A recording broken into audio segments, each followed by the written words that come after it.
अगर मैं सिंपल शब्दों में समझाऊं, जो रिएक्शन को इंक्रीज या डिक्रीज करता है उसको हम लोग क्या कह देते हैं?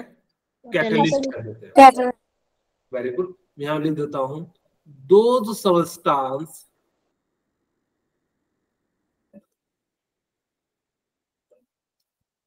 which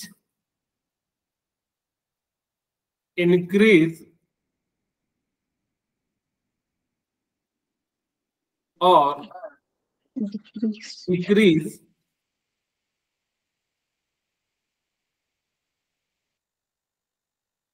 the rate of reaction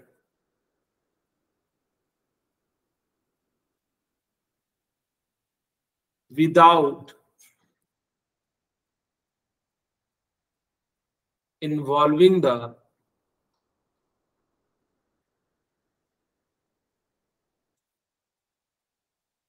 product. It is known as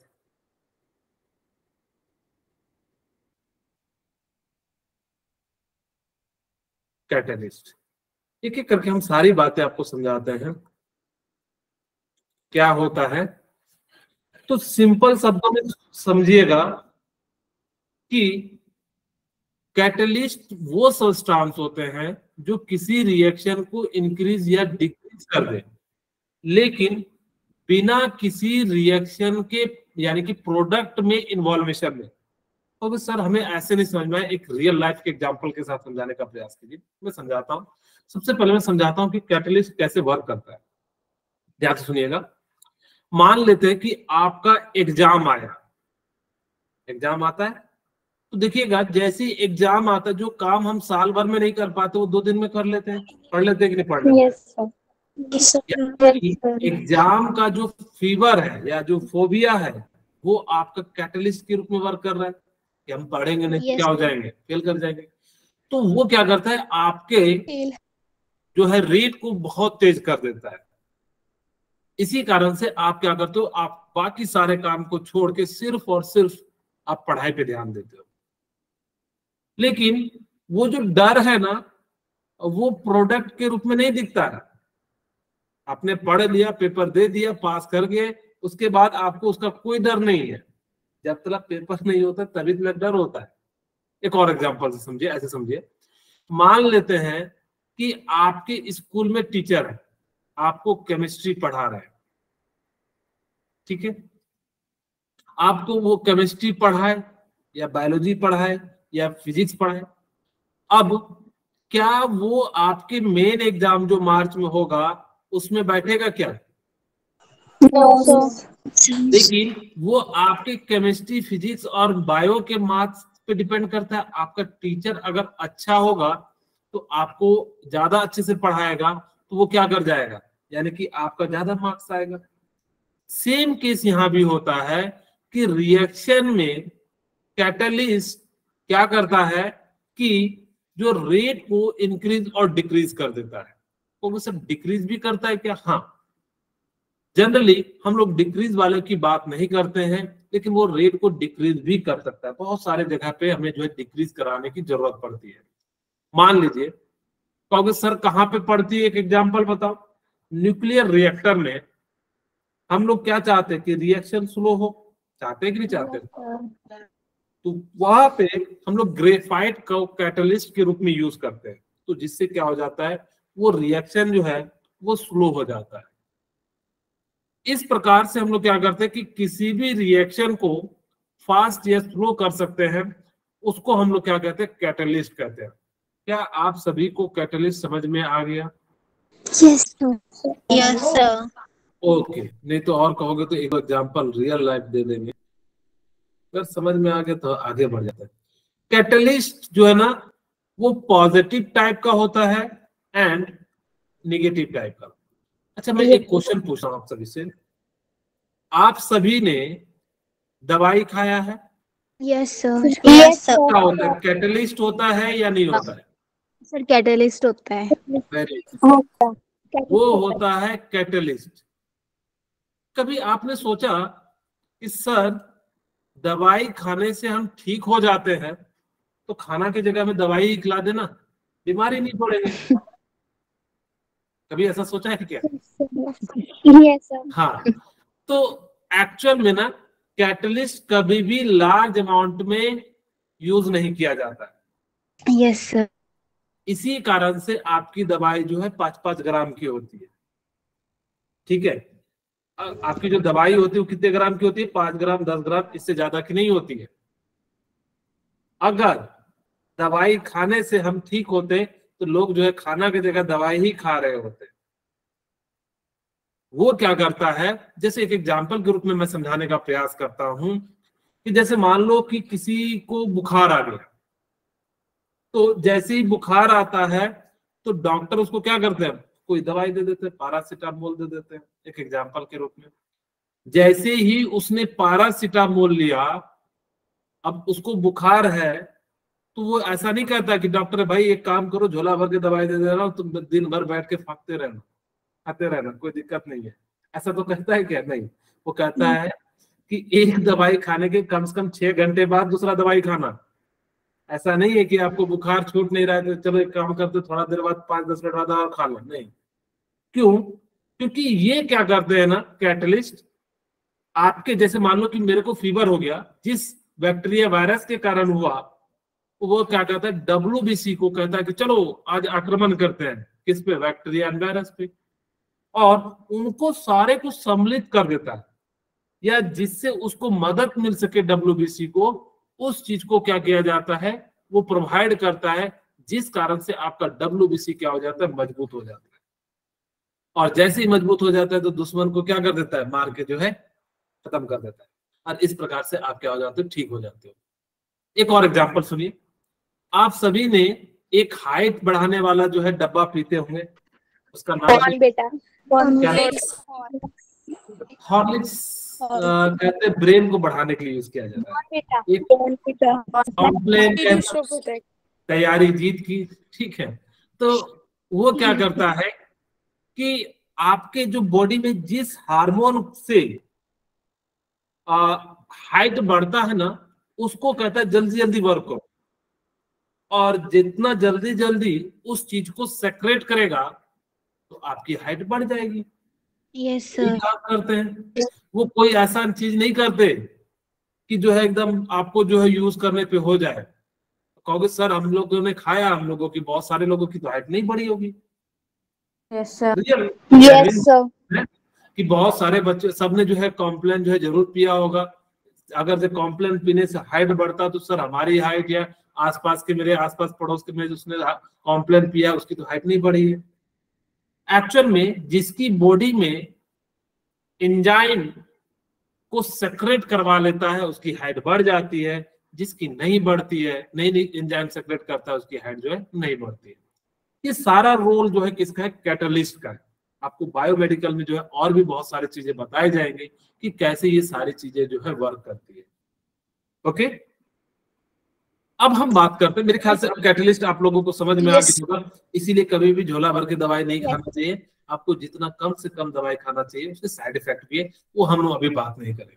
हम आपको बेसिकली कैटलिस्ट के बारे में बात बता रहे हैं। तो ये अगर आपसे पूछा जाए कैटलिस्ट कितने स्मॉल अमाउंट में लेना चाहिए या लार्ज अमाउंट में, क्या कैटलिस्ट रिएक्शन के बाद प्रोडक्ट के रूप में आता है क्या? No sir. कैटलिस्ट किसी चीज के रंग, रूप, शेप को चेंज करता है क्या? No sir. No sir. Catalyst का सिर्फ और सिर्फ एक ही काम है, किसी रिएक्शन को बढ़ाना या घटाना और घटाना। यानी कि रेट को इंक्रीज करना या डिक्रीज करना। बाकी उसको किसी से कुछ मतलब नहीं है। अगर अमोनिया बना रहे हैं हैबर प्रोसेस से, तो हैबर प्रोसेस से स्लो बनता है। जैसे ही आयरन का यूज करते तो रेट अमोनिया का जो बनने का है प्रोसेस, वो फास्ट हो जाता है। यानी कि जैसे जैसे आप बढ़ोगे यानी कि फास्ट हो जाएगा। ठीक है, ओके। अब हम बात करते हैं, अब आप लोगों को समझ में आ गया होगा कैटलिस्ट। अब हम बात करते हैं पॉजिटिव कैटलिस्ट क्या होते हैं। Those substances which increase the rate of reaction Positive catalyst. Very good. Which increase the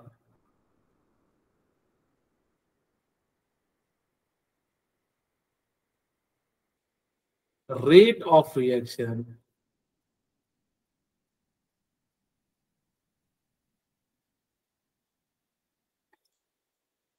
is known as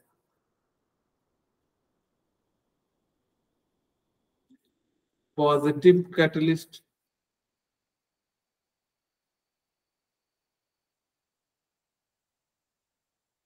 ठीक है, कुछ रिएक्शन ऐसे होते हैं जो क्या करते हैं, रेट को इंक्रीज कर देते हैं, लेकिन कुछ ऐसे भी रिएक्शन होते हैं जो जो रेट डिक्रीज को क्या कर देते हैं, डिक्रीज उसको हम लोग क्या कह देते हैं, negative catalyst.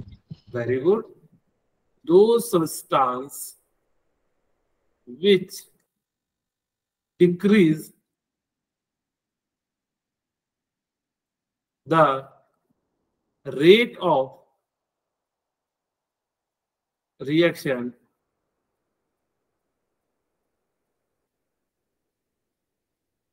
it is known as positive catalyst. Sir negative catalyst. Negative catalyst. एक एक एग्जाम्पल के रूप में समझाता हूं. जैसे मैंने कहा कि N2H2 को रिएक्ट करोगे तो अमोनिया का फॉर्मेशन होगा. आपने उसमें आयरन डाला तो रेट क्या हो जाएगा, फास्ट हो जाएगा, यानी कि जो रिएक्शन फास्ट हो जाएगा. जैसे मैंने कहा कि मेरी बॉडी नहीं बन रही है, मैंने क्या करा कि गया दुकान में प्रोटीन ले लिया. आपको याद रखना है कि प्रोटीन में जितने भी होते हैं सब में नाइट्रोजन पाया जाता है. ठीक है, तो नेसेसरी होता है, बिना प्रोटीन जो है नाइट्रोजन के जो है नहीं बनता है. ठीक है, तो हमने क्या करा कि मैं गया मेडिकल शॉप पे और मैंने कहा कि भाई मेरा बॉडी नहीं बन रहा है, मेरे को बॉडी बनाने वाला दवाई दो. तो उसने मेरे को दवाई दिया. तो वो क्या करेगा कि जैसे ही मैं इसको खाऊंगा तो वो मेरी बॉडी के जो सेल है उसको बढ़ाना शुरू कर देगा. इसीलिए देखिएगा कुछ लोग जैसे बॉडी में जिम में जाते हैं उनको दवाई दिया जाता है तो बॉडी पंप कर जाता है, यानी कि जो फूल जाता है. तो वो क्या हो जाता है कि आपके सेल को इंक्रीज कर देता है सडनली. जैसे मैं कहूं कि कभी कभी हम लोग क्या करते हैं कि सारा काम छोड़ के एक काम पे ध्यान दे देते हैं. अगर आप जिस काम पे ध्यान दोगे तो उसकी काम की रेट बढ़ जाएगी.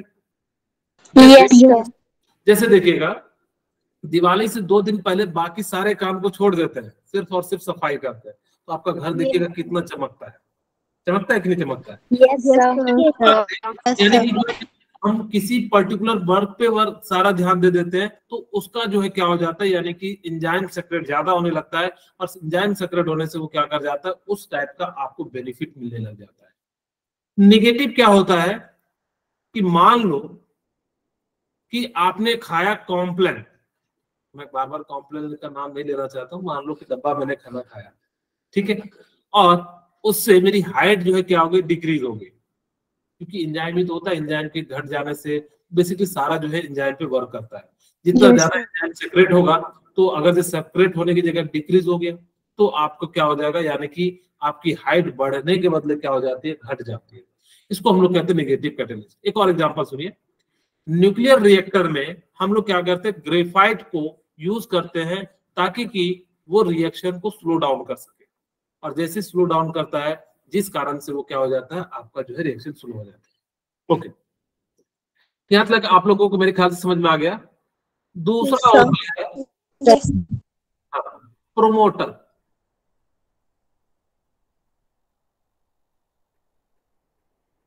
प्रोमोटर क्या करता है, those substance which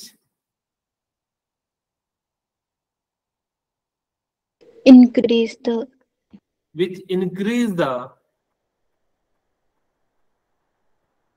activity of a catalyst. Of catalyst is known as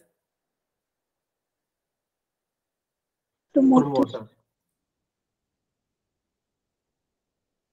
जो क्या करे कि कैटलिस्ट को मदद करे कि भाई जल्दी जल्दी काम करो।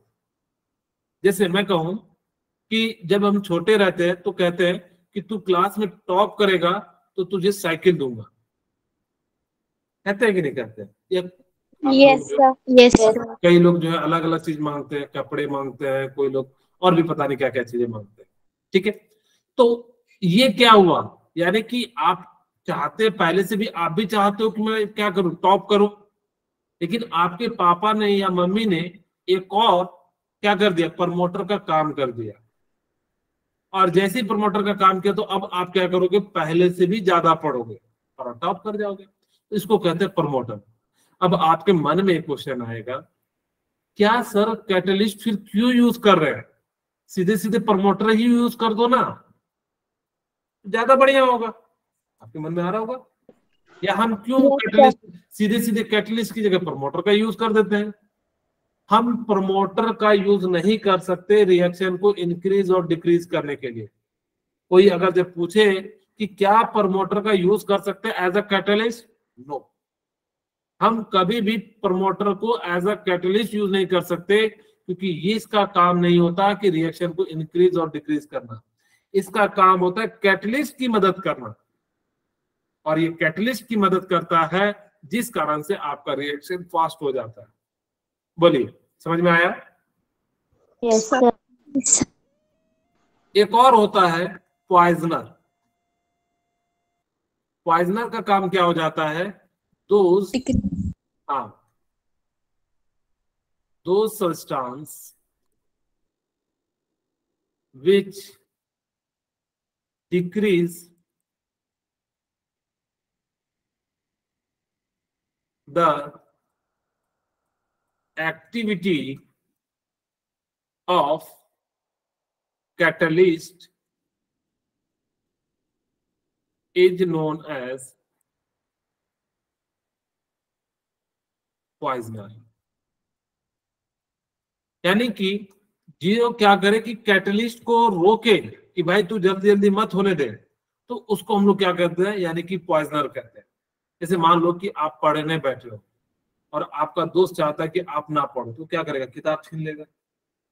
Yes, चिंता है sir. कि नहीं चिंता?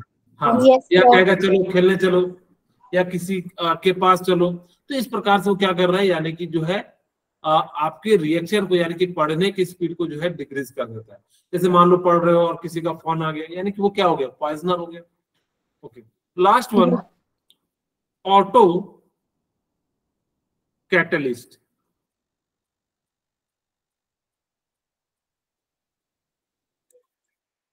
दोज रिएक्शन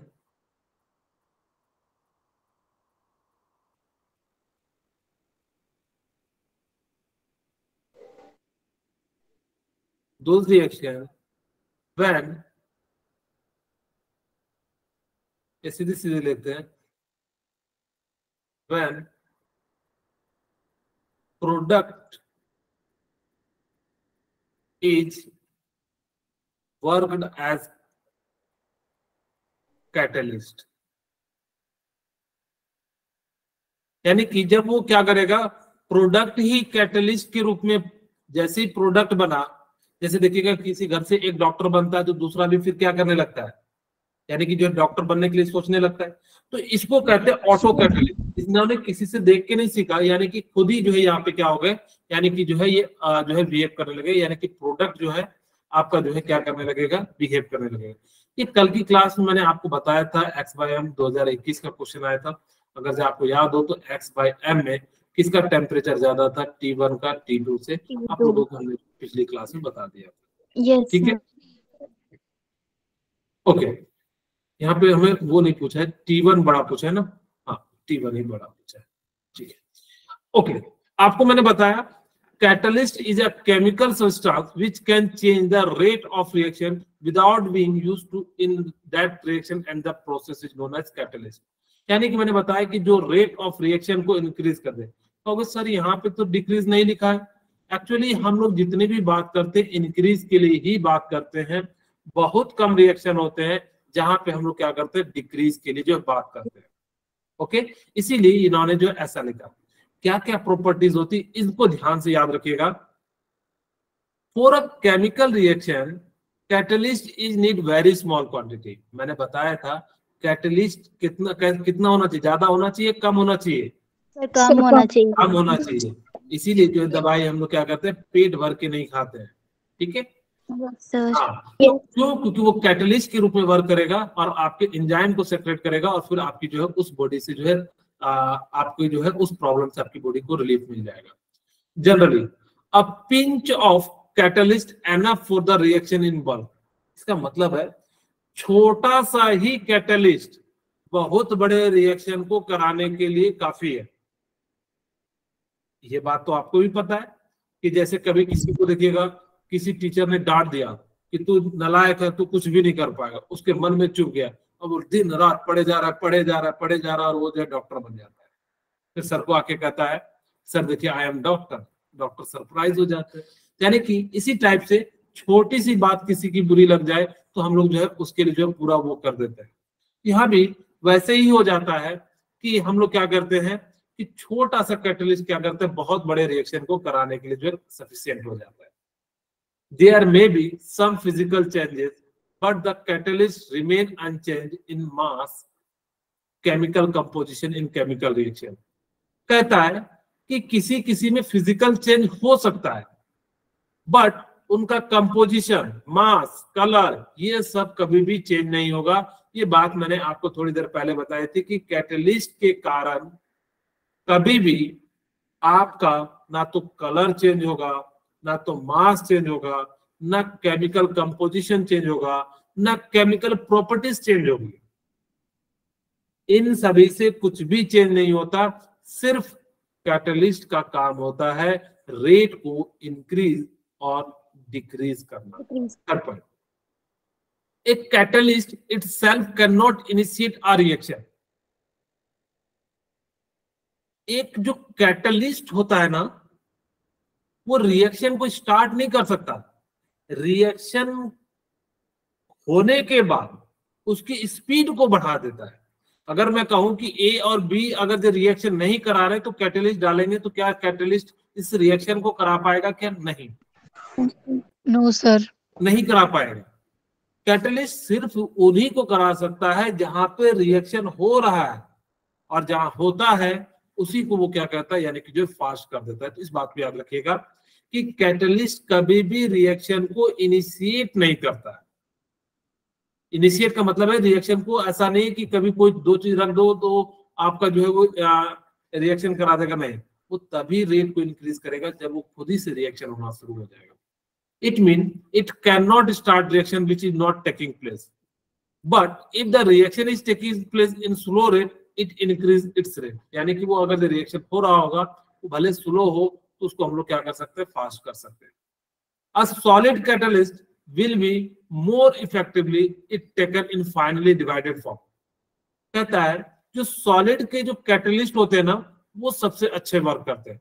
आपसे पूछा जाएगा कि मेरे पास सॉलिड कैटलिस्ट है और लिक्विड कैटलिस्ट है एंड गैस कैटलिस्ट है, तो आप मुझे बताइए कि सबसे अच्छा एफिशिएंटली कौन सा वर्क करेगा?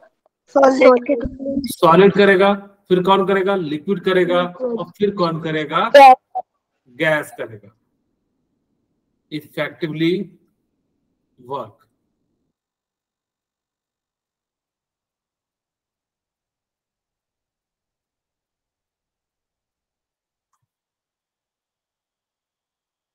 ठीक है, यानी कि इस प्रकार से क्या होगा कि इफेक्टिवली जो है वो कैटलिस्ट के रूप में जो है क्या करेगा, वर्क करेगा।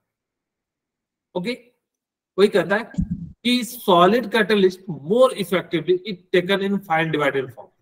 अब आपके मन में आ रहा होगा कि सर सॉलिड ही क्यों इफेक्टिवली वर्क करता है एज अ कैटलिस्ट? तो इसका सिंपल सा रीजन है कि सॉलिड जो है ना बहुत छोटे छोटे टुकड़े में डिवाइड हो सकता है। तो फिर क्या सर लिक्विड नहीं हो सकता? गैस देखिए कितना छोटा छोटा है। एक्चुअल में गैस क्या हो जाएगा कि इवैक्यूएट हो जाएगा, यानी कि बाहर निकल जाएगा। इसी कारण से गैस जो होता है वो कभी भी एज अ जनरली हम लोग जो है कैटलिस्ट के रूप में यूज नहीं करते। कुछ में करते हैं क्योंकि वो क्या हो जाएगा, जैसे ही डालोगे, अगर जो क्लोज चैम्बर है तब तो आप यूज कर सकते हो, अगर जो क्लोज चैम्बर नहीं है तो हम लोग सॉलिड या लिक्विड का यूज करते हैं। तो सर तब लिक्विड का तो ज्यादा बढ़िया है ना। लिक्विड क्या होता है कि वो जो है ना एक पर्टिकुलर ही जगह मिलते रह जाता है। सॉलिड क्या होता है, जब आप उसको टुकड़े टुकड़े कर दोगे तो हर जगह जो क्या हो जाएगा, मिल जाएगा। इस कारण से ये जो होता है क्या करता है, क्योंकि जितना छोटा छोटा पार्टिकल अलग अलग जगह जाके करेगा तो उतना अच्छा जो क्या कर जाता है, यानी कि जो रिएक्शन कर जाता है। Okay, in an equilibrium reaction presence of catalyst reduces the time of attainment equilibrium। इसका मतलब है कि जैसे ही आप कैटलिस्ट का यूज करते हो तो इक्विलिब्रियम जो है जल्दी से अटेंड कर लेगा, यानी कि जो है फटाफट से रिएक्शन हो जाएगा, जिस कारण से एक समय के बाद ना तो प्रोडक्ट बनेगा, क्योंकि रिएक्टेंट और प्रोडक्ट दोनों सेम हो जाएंगे, यानी कि खत्म हो जाएंगे, तो इक्विलिब्रियम को अटेंड कर लेगा। It does not affect the position of equilibrium, ना तो इसके पोजीशन को इफेक्ट करेगा, ना कांस्टेंट को, इक्विलिब्रियम कांस्टेंट को इफेक्ट करता है, ये किसी भी चीज को इफेक्ट नहीं करता, सिर्फ किसी भी रिएक्शन के रेट को इंक्रीज और डिक्रीज कर देता है। अब catalyst is highly effective at a particular temperature called optimum temperature, यानी कि कोई भी कैटलिस्ट उस टेम्परेचर पे बढ़िया वर्क करेगा जो उसके लिए फेवरेबल टेम्परेचर हो। जैसे मान लेते हैं कि हम लोगों के लिए फेवरेबल टेम्परेचर है 20 डिग्री, 20 से 25। इस पे रहेगा तो आप दिन भर आराम से बैठ के पढ़ सकते हो, घूम सकते हो। लेकिन मैं आपको कहूं कि 40 डिग्री में जाके घूमो तो घूम पाओगे क्या, या पढ़ो तो पढ़ पाओगे?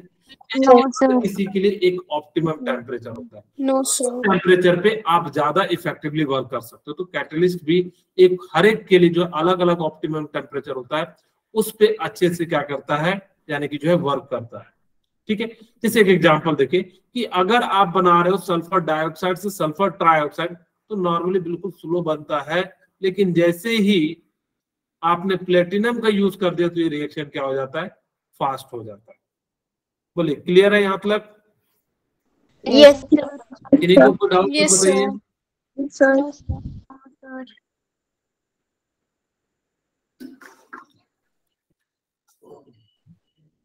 ओके, ठीक है। अब हम बात करते हैं प्रोसेस की।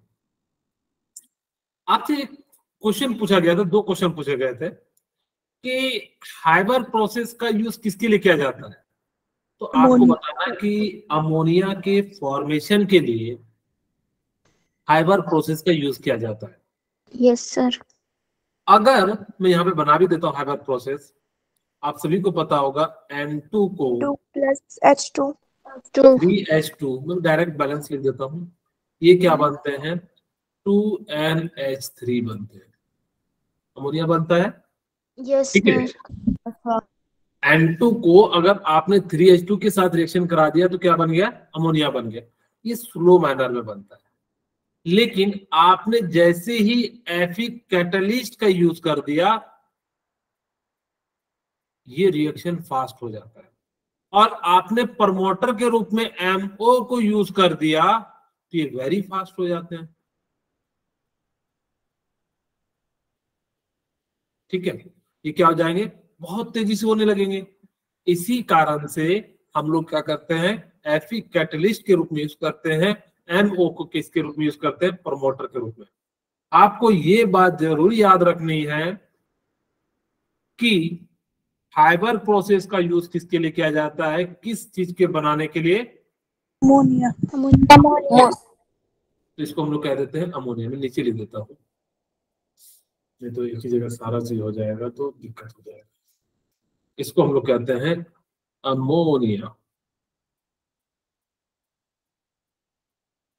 दूसरा, ऑसवाल्ड प्रोसेस का यूज किसके लिए किया जाता है, नाइट्रिक एसिड के लिए।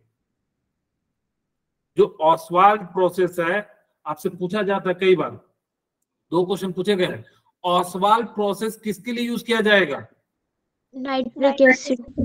उसके अंदर किस कैटलिस्ट का यूज किया जाता है, तो प्लेटिनाइज्ड एस्बेस्टस का यूज किया जाता है। ठीक है, इस बात को याद रखिएगा कि हाइबर प्रोसेस अमोनिया बनाने के लिए यहाँ पे आयरन और मोलिब्डेनम का यूज किया जाता है। Iron as a catalyst, molybdenum as a promoter use किया जाता है। इन ऑसवाल्ड प्रोसेस हम लोग जो है मैन्युफैक्चर करते हैं किसको, नाइट्रिक एसिड में, और किसके प्रेजेंस में, प्लेटिनाइज्ड एस्बेस्टस के प्रेजेंस में हम लोग क्या करते हैं, यानी कि फॉर्मेशन करते हैं। ओके, उसके बाद सल्फ्यूरिक एसिड को बनाने के लिए हम लोग दो प्रोसेस का यूज किया जाता है। एक का नाम होता है कॉन्टैक्ट प्रोसेस, दूसरे का नाम होता है lead chamber process. Sulphuric acid का जो यूज किया जाता है वो किसके लिए किया जाता है, कौन से प्रोसेस का यूज किया जाता है, contact process and lead chamber का प्रोसेस का यूज किया जाता है। यहाँ पे जो कैटलिस्ट यूज करते हैं या तो प्लेटिनाइज्ड एस्बेस्टर या V2O5 यूज करते हैं, जबकि यहाँ पे यूज करते हैं नाइट्रिक ऑक्साइड का। डेकॉन प्रोसेस में जो कैटलिस्ट यूज करते हैं वो CuCl2 यूज करते हैं। आप इन चार प्रोसेस को याद रखिएगा कि किसके अंदर क्या यूज किया जाता है। मैं चलिए पूछता हूँ, अमोनिया बनाने के लिए किस प्रोसेस का यूज करते हैं, ओके वेरी गुड। इसमें आयरन एज अ किसके रूप में यूज करते हैं, मॉलिक्यूलर किस रूप में यूज करते हैं, प्रमोटर के रूप में यूज करते हैं। अच्छा, मैं आपसे पूछूं कि लेड चैम्बर प्रोसेस किसके लिए बनाने के लिए यूज किया जाता है, यानी कि किसके लिए, वो बेटा ऑस्वाल के लिए किया जाता है। सल्फ्यूरिक एसिड जो होता है, नाइट्रिक एसिड, यहाँ पे ऑस्वाल प्रोसेस के लिए हम लोग क्या यूज करते हैं, नाइट्रिक एसिड, और इसको हम लोग कहते हैं सल्फ्यूरिक एसिड। ठीक है। अच्छा, बच्ची ने सही बोला था, H2SO4 ही बोला था ना आपने, ठीक है, ओके भाई सही बोला था आपने। हमने कहा था कि ऑस्वाल प्रोसेस का यूज जो किसके लिए किया जाता है, नाइट्रिक एसिड के लिए यूज किया जाता है, ठीक है। और लेड चैम्बर का जो यूज किया जाता है वो किसके लिए किया जाता है, सल्फ्यूरिक एसिड के लिए। और चैम्बर यानी कि जो है कॉन्टैक्ट प्रोसेस का यूज किसके लिए किया जाता है, यानी कि जो है सल्फ्यूरिक एसिड के लिए यूज किया जाता है, ठीक है। Yes sir. ओके, यहाँ तक आप लोगों को क्लियर है। अब हम बात Yes, करते हैं yes, प्रमोटर एंड पॉइजनर। मैंने आपको बता दिया था, थोड़ा सा तेजी में खींच देते हैं। प्रमोटर वो होते हैं जो रेट के इंक्रीज करते हैं, इनहांस करते हैं, और जो वो क्या करते हैं, पॉइजनर जो होते हैं वो रेट को क्या कर देते हैं, डिक्रीज कर देते हैं, ठीक है। यहाँ लिखा भी है, poisoner decrease the activity of catalyst, यानी कि जो है क्या कर देता है, डिक्रीज Yes, कर देता है। यहाँ पे Fe जो है क्या होता है, कैटलिस्ट यूज करते हैं, और ये जो होता है मोलिब्डेनम किसके रूप में यूज करते हैं, प्रमोटर के रूप में यूज करते हैं। याद रहेगा प्रमोटर क्या होता है, yes, yes, ओके ठीक है। चलिए अब हम यहीं पे क्लासिफाई कर देते हैं। yes, जो कैटलिस्ट होते हैं ना, उसको दो टाइप में डिवाइड करते हैं।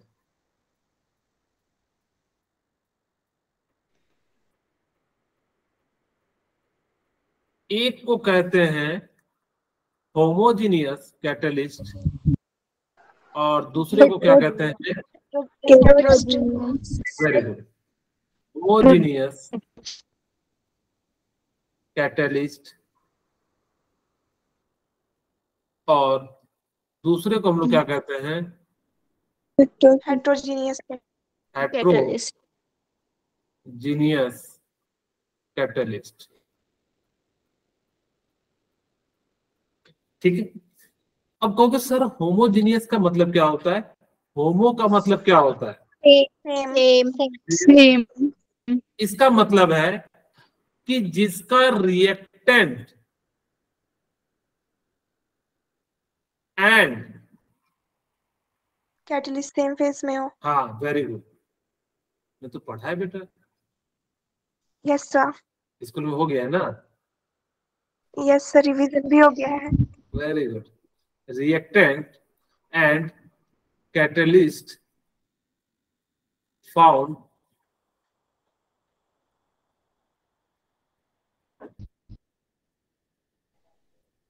In same phase,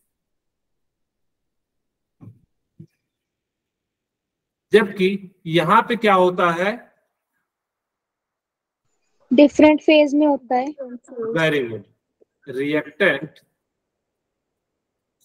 and catalyst found in different state, a different phase.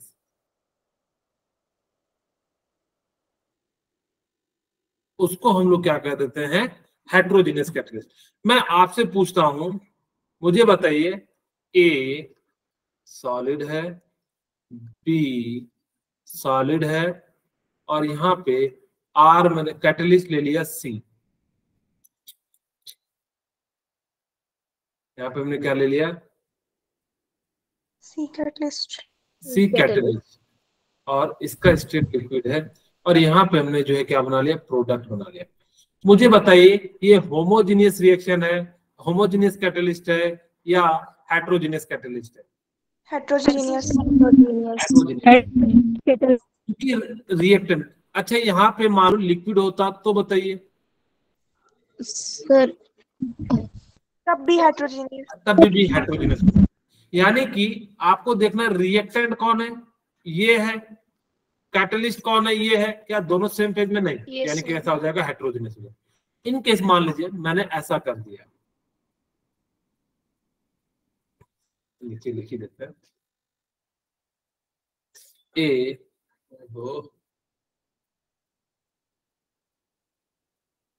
A solid, B liquid, and catalyst solid, और यहाँ पे हमने प्रोडक्ट बना लिया सॉलिड। अब मुझे बताइए क्या ये कैटलिस्ट कौन सा है, होमोजीनियस है या हेट्रोजीनियस?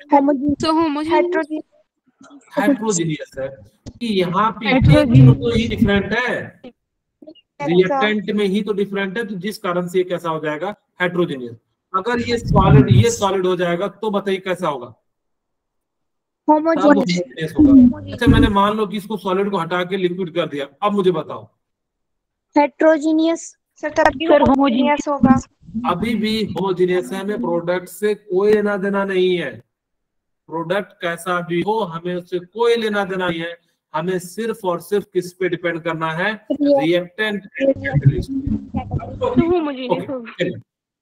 सॉरी बोलिए प्रिया, कैसे बोलिएगा? रिएक्टेंट जल्दी पूछिए। सर वो बोल रही है कि होमोजीनियस होगा। कौन सा आंसर बता रही थी वो। मैंने बता दिया ना? Yes sir. ओके, अब हम बात करते हैं, जैसे होमोजीनियस कैटलिस्ट की बात करते हैं। हमने बताया कि जो जैसे देखिए यहाँ पे SO2 गैस फेज में है, ये भी गैस फेज में है, रिएक्टेंट गैस फेज में है, तो ये कैसा हो जाएगा, होमोजीनियस। हमें प्रोडक्ट सॉलिड लिक्विड गैस किसमें है, हमें इससे कोई लेना देना नहीं है, ठीक है। सिर्फ हमें किससे लेना देना है, रिएक्टेंट एंड किससे लेना देना है, कैटलिस्ट। अरे कौन है, विशाल आपका भाई है क्या? अच्छा तमन्ना का भाई, ओके। इसको कहो बदमाशी ना करे, ठीक है। बाकी लोगों को भी डरा देगा वो। आप लोगों में से कोई डर गया था क्या? चलिए ठीक है। एक्चुअली क्या होता है ना कि हमारा ब्रेन जब किसी पर्टिकुलर पे वर्क करता है ना, अगर सडनली होता है तो थोड़ा सा वो हो जाता है, ठीक है। चलिए कोई नहीं, तो सर सबसे ज्यादा तो डरपोक काफी हो, तुरंत डर जाते हो, ठीक है। ओके, अब हमारे पास यहाँ पे क्या हो गया कि रिएक्टेंट एंड कैटलिस्ट दोनों किस फेज में है, यानी कि गैस फेज में है, तो यानी कि कैसा हो जाएगा, ये आपका होमोजेनियस कैटलिस्ट हो जाएगा। जैसे यहाँ पे देखिए, hydrolysis of methyl acetic catalysed by H+ ion furnished by hydrochloric acid. अब जैसे CH3CO CH3 है, H2 देखिए यहाँ लिक्विड, यहाँ लिक्विड, यहाँ लिक्विड, तो ये आपका कैसा हो जाएगा, होमोजेनियस हो जाएगा। फिर आपने क्या करा कि आयनाइज्ड किया हाइड्रोजन से, तो आपका जो आप लोगों को याद रखना, शुगर के 3 नेम होते हैं। कौन कौन सा? ग्लूकोज। ग्लूकोज तो उसका होता है, ठीक है। आप चलिए ग्लूकोज की हम बात ही अलग कर रहे हैं क्योंकि उसका अलग फॉर्म। शुगर के 3 नेम होते हैं, एक होता है सुक्रोज, लैक्टोज और लैक्टोज, और दूसरा क्या हो जाता है, माल्टोज। माल्टोज, ठीक है। ग्लूकोज के 3 नाम होते हैं। अभी हम लोग जो है ग्लूकोज, फ्रुक्टोज, हम 2 ही बता रहे हैं, ग्लूकोज एंड फ्रुक्टोज। क्यों? क्योंकि मोल कॉन्सेप्ट में क्या करेगा ना, फ्रुक्टोज दे देगा तो अब मॉलिक्यूलर मास जो है आप कभी भूल जाओ तो जो है आपको याद रखना चाहिए कि ग्लूकोज का जो फॉर्मूला होता है वही फ्रुक्टोज होता है, शुगर का जो फॉर्मूला होता है वही सुक्रोज का एंड माल्टोज का हो जाता है। ठीक है, ओके। अब ये तो हमने सीख लिया। अब यहाँ पे देखिए, ध्यान से सुनिएगा, मैं एक बहुत ही अच्छा सा क्वेश्चन पूछने जाऊंगा, आप लोग ध्यान सुनिएगा। हमने क्या करा, ये चीनी है C12H22, यस शुगर सर। है, पानी के साथ डाला तो क्या हो गया, टूट गया, यस सर। C6H12O6 C6H12O2। मुझे बताओ, पहले ये बताओ कि होमोजीनियस है या नहीं। यहाँ एक्वस है, यहाँ लिक्विड है और यहाँ लिक्विड है। होमोजीनियस है। एक्वस का मतलब भी लिक्विड ही होता है। Yes sir. एक्वस का मतलब ही क्या होता है, लिक्विड होता है। अच्छा, ये तो समझ में आ गया होमोजीनियस है, लेकिन सर मुझे ये नहीं समझ में आया। आप देखो सर क्या कह रहे हो कि C6H12O6 को आप ग्लूकोज कह रहे हो और यहाँ C6H12 को फ्रुक्टोज कह रहे हो। हमें कैसे पता लगेगा कौन ग्लूकोज है कौन फ्रुक्टोज है? मन में आ रहा होगा यस सर। कि फॉर्मूला सेम सर, नाम अलग, हमें कैसे पता लगेगा? एक्चुअल में स्ट्रक्चर जो होते हैं वो डिफरेंट होते हैं। इसी कारण से एक को ग्लूकोज कहा जाता है, एक को फ्रुक्टोज कहा जाता है। जब बायोमोलिक्यूल्स मैं बताऊंगा तो सबके स्ट्रक्चर जरूर बताऊंगा। ठीक है, तो ग्लूकोज का कैसा स्ट्रक्चर होता है, फ्रुक्टोज का कैसा होता है, शुगर का कैसा होता है, तो इन सभी का जो स्ट्रक्चर की हम बात करेंगे तो आपको जो है ज्यादा पता लगेगा। ओके, ये बेसिकली किस कारण से नाम उसका अलग अलग होता है, इसके स्ट्रक्चर के कारण जो है अलग अलग होता है। Both the reactant and the catalyst are in the same phase, क्योंकि दोनों कैसे हैं, लिक्विड लिक्विड फेज में, इसीलिए होमोजेनियस मिक्सचर हो जाता है। Third one, in the Haber process. Haber process में हम क्या बनाते हैं, अमोनिया। अमोनिया का फॉर्मेशन करते हैं, इज कैटलाइज्ड बाय आयरन। और हमने कहा था कि यहाँ पे जो है कैटलाइज किसके द्वारा करते हैं, आयरन के द्वारा कैटलाइज करते हैं। अब प्रमोटर जो है किसका यूज करते हैं, मॉलिब्डेनम का। ओके, यहाँ तक किसी को कोई दिक्कत तो नहीं होगा। उसके बाद हम बात करते हैं, इस प्रकार से हमने क्या करा, मुझे बताओ। देखिए यहाँ पे N2 किस फॉर्म में है, गैस के फॉर्म में, एंड 3H2 किस फॉर्म में है, गैस के फॉर्म में, और आयरन किस फॉर्म में है, सॉलिड फॉर्म में, और जो अमोनिया बन रहा है वो किस फॉर्म में है, गैस के फॉर्म में। हमने क्या देखना है, रिएक्टेंट एंड कैटलिस्ट। अगर दोनों डिफरेंट डिफरेंट फॉर्म में हैं तो उसको हम लोग क्या कहते हैं, हेट्रोजीनियस कैटलिस्ट हैं। क्योंकि आपके ना एग्जाम में पूछा जाता है, find the which one is the heterogeneous catalyst और होमोजीनियस कैटलिस्ट। अब आपको बच्चे को समझ में नहीं आता क्या है। अब वहां पे गैस एक ही फॉर्मूले को N2 3H2 इसी को 4 बार लिख देता है, एक बार gas solid solid, gas liquid solid, gas gas liquid, फिर यहाँ पे लिख देता है लिक्विड लिक्विड लिक्विड। तो यानी कि आपको देखना होगा कि कौन सा जो है आपसे कैसा पूछ रहा है, होमोजेनियस पूछ रहा है या हेट्रोजेनियस पूछ रहा है। Similarly oxidation of ammonia is carried out in the presence of platinum gauge. Platinum gauge का मतलब होता है वायर, यानी कि जो छोटे छोटे पत्ते के फॉर्म में लेते हैं उसको हम लोग कह देते हैं प्लेटिनम गेज। यहाँ पे देखिए अमोनिया गैस है, ऑक्सीजन गैस है, प्लेटिनम सॉलिड है। इस कारण से ये जो रिएक्शन है वो कैसा हो जाएगा, हेट्रोजीनियस कैटलिस्ट हो जाएगा। सिमिलरली यहाँ पे एक बात अभी भी याद रख लीजिएगा, नेक्स्ट जब हम यूनिट की बात करेंगे अल्कोहल फिनॉल ईथर में, तो वहां पे मैं बताऊंगा कि कैसे अल्कीन अल्काइन को अल्केन कन्वर्ट करना है। तो निकेल के प्रेजेंस में हम लोग क्या करते हैं, अल्कीन या अल्काइन को अल्केन में कन्वर्ट करते हैं। ये भी देखिए गैस, ये भी गैस, और ये किस फॉर्म में, सॉलिड फॉर्म में। इसी कारण से ये जो होता है क्या हो जाता है, हेट्रोजेनियस कैटलिस्ट के रूप में वर्क करता है या हेट्रोजेनियस कैटालिसिस हो जाता है। यानी कि ऐसा प्रोसेस जहां पे रिएक्टेंट एंड कैटलिस्ट दोनों क्या हो, डिफरेंट फेज में हो, उसको हम लोग क्या कह देते हैं, हेट्रोजेनियस कैटलिस्ट कह देते हैं।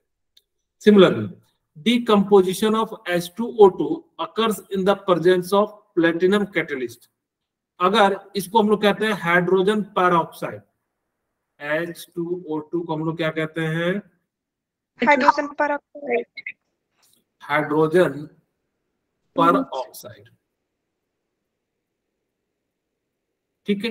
हाइड्रोजन पेरोक्साइड का जो यूज किया जाता है H2 यानी कि वाटर को बनाने के लिए, और इसका रिवर्स प्रोसेस भी यूज करते हैं H2O2 बनाने के लिए, ये जो है। लेकिन हमें H2O2 से वाटर बनाना है, हम प्लेटिनम कैटलिस्ट का यूज करते हैं। ये लिक्विड, ये सॉलिड, तो यानी कि कैसा हो जाएगा? आपका हेट्रोजेनियस कैटलिस्ट हो जाएगा। Similarly, in the presence of anhydrous AlCl3, benzene react with ethanol chloride to produce acetophenol. यानी कि बेंजीन पे अगर जैसे C डबल बॉन्ड और CH3 लगा रहता है तो उसको हम लोग कहते हैं एसीटोफिनॉल। आपको आगे मैं बताऊंगा भी क्या कहते हैं, एसीटोफिनॉल कहा जाता है। यहाँ पे लिक्विड, लिक्विड और ये सॉलिड, तो कैसा हो जाएगा? हेट्रोजेनियस हो जाएगा। Okay, yes sir. आगे बात करते हैं एडजॉर्प्शन थ्योरी कैसे वर्क करती है, कि कैसे कोई भी कैटलिस्ट जो है वर्क करता है। आपको मैं एक छोटा सा यहाँ पे मैंने एक डायग्राम लिया हुआ है, इन्हीं 5 पॉइंट को आपको एक्सप्लेन करके दिखाता हूं। जैसे मान लीजिए ये कैटलिस्ट है, ठीक है, और ये क्या है? रिएक्टेंट है। और ये रिएक्टेंट को A और B को कहता है कैटलिस्ट आओ मेरे साथ जुड़ जाओ, और ये क्या करता है? यानी किसके साथ जुड़ जाता है। और जैसे ही जुड़ जाता है, इस प्रोसेस को हम लोग कहते हैं एडजॉर्प्शन ऑफ रिएक्टिंग मॉलिक्यूल्स। यानी कि जो क्या हो गया? कैटलिस्ट के साथ जुड़ गया। जैसे ही जुड़ गया, अब ये क्या कहता है कि जब यहाँ पे जुड़ते हैं तो ये लोग कहते हैं कि भाई आपस में ही बॉन्ड बनाने लगते हैं आपस में। और जैसे ही आपस में बॉन्ड बनाने लगते हैं तो इधर का तो बॉन्ड बनने लगता है, लेकिन इधर का बॉन्ड क्या होने लगता है? टूटने लगता है। और जैसे यहाँ पे होता है, और इन दोनों के बीच में क्या हो गया? एक अच्छा सा बॉन्ड बन गया। और जैसे बनता कहता है कैटलिस्ट अब तेरी जरूरत नहीं है। जैसे आप लोग, जैसे मान लो सपोज कीजिए आप लोग जो है डॉक्टर बन जाओगे, तो कहोगे कि अब हमें किस सत्येंद्र सर की, साक्षी मैम की जो है जरूरत नहीं है। खैर सही बात भी है, क्योंकि आप बड़े पोस्ट पे हो जाओगे। तो उसी तरीके से यहाँ पे ये जो मॉलिक्यूल्स है क्या कर लिया इन्होंने? आपस में बॉन्ड बना लिया। और जैसे ही बॉन्ड बना लिया, क्योंकि वहां पे आपके अलग टीचर होंगे, आप उनके साथ बॉन्ड बनाओगे, क्योंकि हर एक स्टेप के बाद जो है आपकी लाइफ अलग अलग जगह से अलग अलग लोगों के साथ जो है इंटरेक्ट करोगे। अब जैसे डॉक्टर बनोगे, वहां के प्रोफेसर से मिलोगे, तो वो आपको अच्छी चीजें बताएंगे कि कैसे ट्रीटमेंट करना है।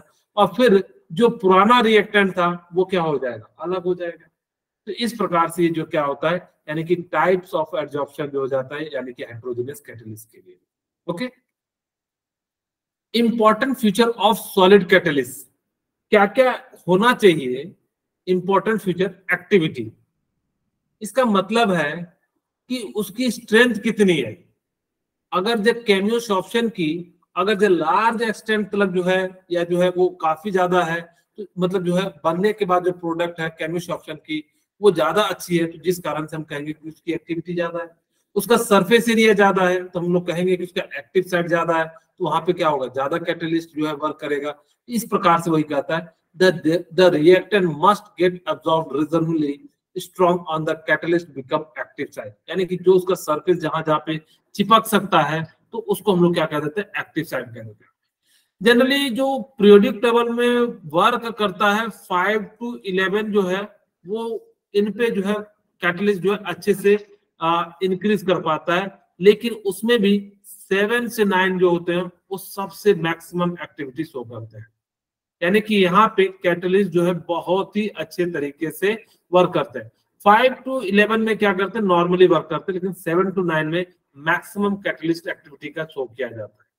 ठीक है, यस यस। यहाँ पे क्या होता है? नॉर्मल कैटलिस्ट होता है।